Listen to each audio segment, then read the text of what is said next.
Le status quo du monde, c'est la surveillance, même dans la crypto. Cela n'est pas acceptable, et ça ne devrait pas être possible, mais c'est la réalité. Nous sommes réunis aujourd'hui dans cette salle, et nous contemplons un monde qui touche à sa fin. Bonjour à tous, et bienvenue sur Money Radar Crypto. Aujourd'hui, nous avons le plaisir de vous présenter la traduction d'une intervention du lanceur d'alerte Edward Snowden lors de la convention Bitcoin Amsterdam qui s'est tenue en octobre 2023. La première chose que l'on constate est que l'approche intransigeante de Snowden est très différente de celle de nombreuses personnalités en vue dans le monde du Bitcoin, comme par exemple Michael Saylor ou Max Keiser. Là où beaucoup n'hésitent pas à décrire Bitcoin comme un don du ciel, un monument abstrait et sans défaut, Snowden prend le taureau par les cornes. Le fonctionnement actuel de Bitcoin pose des problèmes de confidentialité. Même s'il existe des méthodes pour pouvoir brouiller et effacer ses traces sur la blockchain, la dissimulation n'est pas la liberté, d'autant que de plus en plus d'entreprises se spécialisent en analyse blockchain. Le lanceur d'alerte préconise la formation de petits groupes d'actions ou d'actions individuelles, comme celle de Satoshi Nakamoto, pour créer des outils sans permission permettant aux gens d'interagir de manière confidentielle par défaut. D'autre part, l'homme qui a révélé le programme de surveillance généralisée de la NSA en 2013 n'hésite pas à critiquer vertement les régulateurs, notamment Gary Gensler de la SEC, ainsi que tous ceux qui leur mangent dans la main. La vision d'Edward Snowden du secteur des crypto-monnaies est sans concession. Celles-ci doivent rester en rupture avec la finance traditionnelle et ne pas se compromettre avec celle-ci. Le Bitcoin doit revenir à sa mission originelle décrite par le bloc Genesis.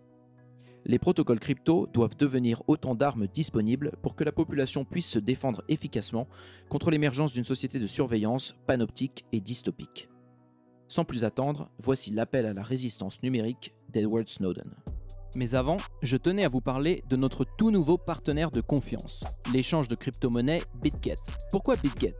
Avec 650 cryptos disponibles, une politique tarifaire ultra compétitive à seulement 0,1% en spot et des fonctions uniques telles que le copy trading, BitGet s'est rapidement imposé comme un échange de référence. Il figure désormais à la 4e position du classement de CoinMarketCap Futures et à la 8e en spot avec une note solide de 6,9 sur 10. Que vous soyez un investisseur à long terme intéressé principalement par l'achat de Bitcoin ou un passionné d'altcoin, BitGet est la plateforme idéale avec ses 650 cryptos listés. Et pour les traders, BitGet est un véritable terrain de jeu. Elle propose non seulement du trading sur marge et des contrats à terme, mais également une fonctionnalité qui fait fureur, le copy trading. Cette option vous permet de copier les trades des traders les plus performants de la plateforme. La plateforme est extrêmement intuitive et regorge de fonctionnalités Web3, comme les transactions peer-to-peer, le staking et même la présence d'un launchpad pour obtenir des tokens avant tout le monde. Alors, qu'attendez-vous ? Faites-vous votre propre opinion en testant BitGet dès maintenant. Et j'ai une bonne nouvelle pour vous. En utilisant notre lien dans la description, vous bénéficierez d'une réduction de 10% sur vos frais de trading. Bitcoin a un problème de confidentialité. Tout le monde le sait. Cela fait des années que je le mentionne dans mes conférences, mais ce problème n'est toujours pas résolu.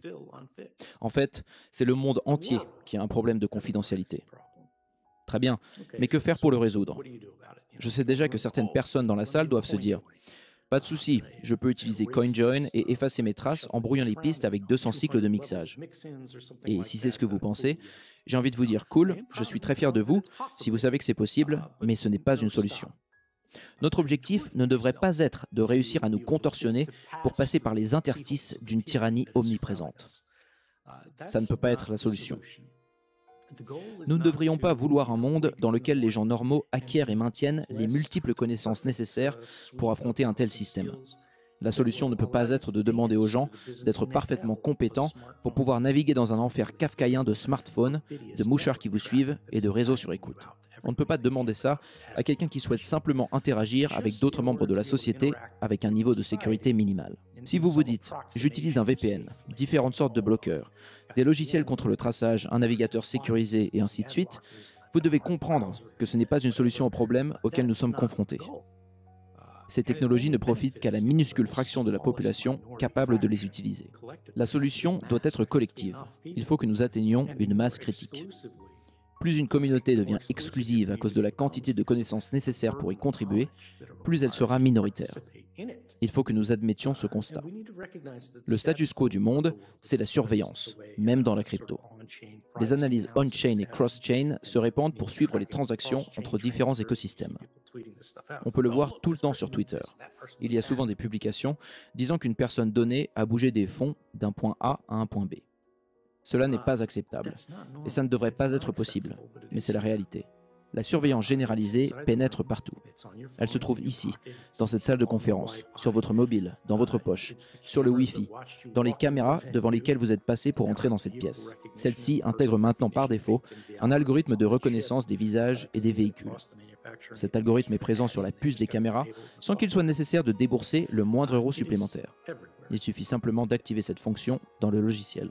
Si vous ne deviez retenir qu'une seule chose de mon intervention, retenez que la surveillance est partout et qu'agir en secret, ce n'est pas être libre. Nous voulons nous libérer en tant que collectif composé d'individus. Acceptez qu'il soit normal qu'on puisse vous demander une photo notariée on-chain de votre entrejambe pour qu'un formulaire automatisé établisse votre identité et vous permette de prouver à vos maîtres reclus dans un bureau à Manhattan que vous avez assez de fonds pour pouvoir dépenser votre propre argent, ce n'est pas ça la liberté. Le fait qu'on ait besoin d'utiliser des outils comme CoinJoin montre que nous ne sommes pas libres. C'est la preuve de notre soumission. Ceux qui ont travaillé sur de tels outils ont fait des choses incroyables. Dans le cas de Tornado Cash, les gouvernements s'en sont pris aux développeurs et tentent actuellement de les emprisonner pour ce qu'ils ont construit. L'argument de certains analystes blockchain consiste à dire que le fait que certaines personnes aient utilisé un outil à mauvais escient justifie qu'on poursuive les développeurs et qu'on interdise le logiciel. Cela n'a aucun sens. Quand on construit des routes, l'ouvrier qui a coulé de l'asphalte n'est pas responsable du comportement des conducteurs qui l'utilisent. Si, en tant que société, nous commençons à accepter qu'une telle chose est normale, non seulement nous empirons notre propre situation, mais en plus, nous contribuons à créer un monde un peu plus dystopique pour tous les autres. La première chose que nous devons faire est de reconnaître que les défis auxquels nous sommes confrontés sont immenses et que construire des solutions comportera des risques. Ceux qui envisagent de créer des outils de confidentialité doivent considérer en amont qu'il est possible que leur gouvernement orwellien cherche à les faire disparaître pour ces actes. Des mesures d'obsèque, c'est-à-dire de sécurité opérationnelle, peuvent s'avérer utiles dans un tel cas pour parer à toute éventualité. Il n'est peut-être pas possible d'enseigner à tout le monde comment protéger son identité, comment protéger ses communications et comment éviter qu'une transaction sur une blockchain remonte à nous. En revanche, c'est quelque chose que vous, en tant qu'individu, pouvez peut-être apprendre. Un petit groupe de 2 ou 3 personnes peut être suffisant pour mener à bien un tel projet. Une seule personne, comme dans le cas de Satoshi, peut suffire. Peut-être que votre identité ne sera jamais découverte, même si vous faites l'objet d'enquêtes et de recherches. Cela n'aurait pas d'importance de toute façon, car ce que vous produisez n'a pas de but lucratif. Ce n'est pas comme si vous essayiez de transférer quelque chose sur votre compte bancaire. Il est possible de créer aujourd'hui des systèmes que personne ne contrôle et qui restent en fonctionnement, qui peuvent être décentralisés et privés par défaut. Nous avons des outils puissants qui peuvent fonctionner sans autorisation, et donc nous devons cesser d'en demander.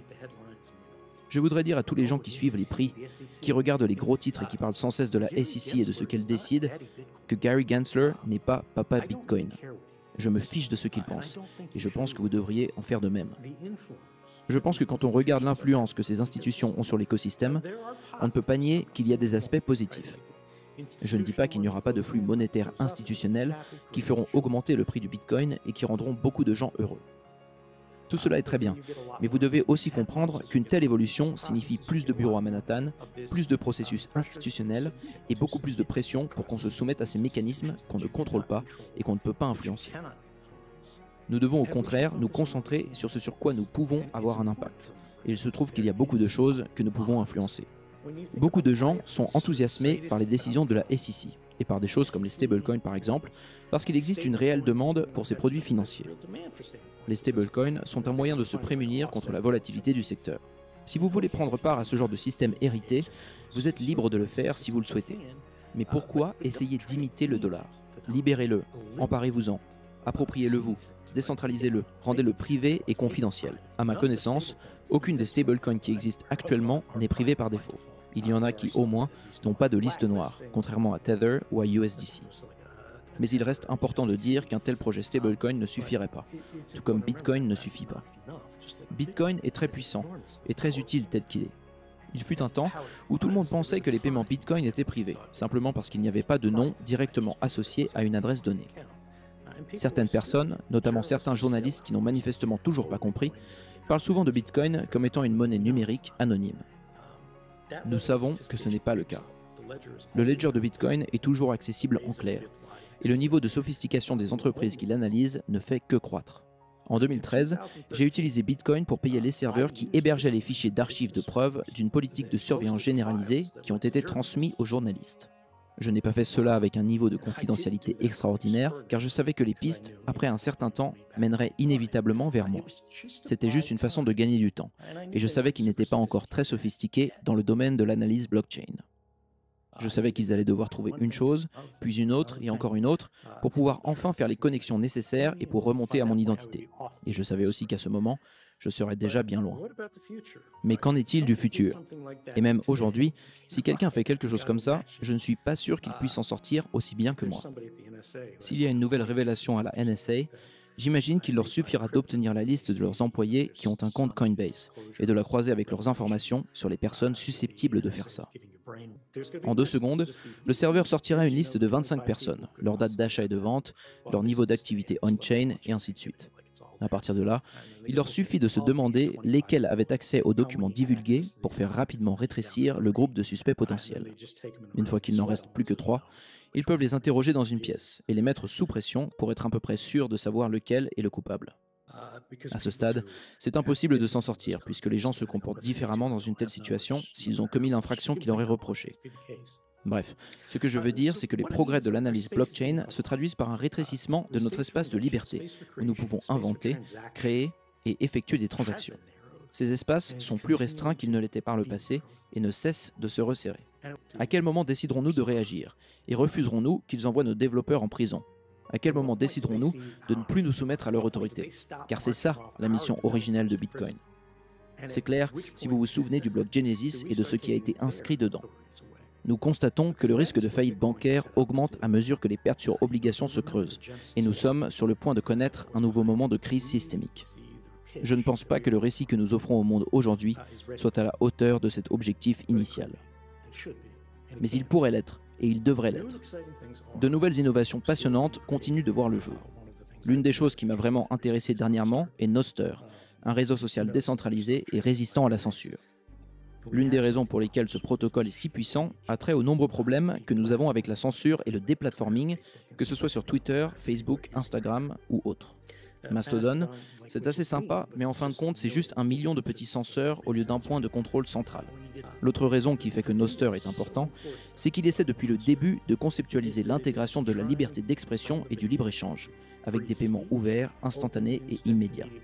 Ça, c'est une idée qui change le monde.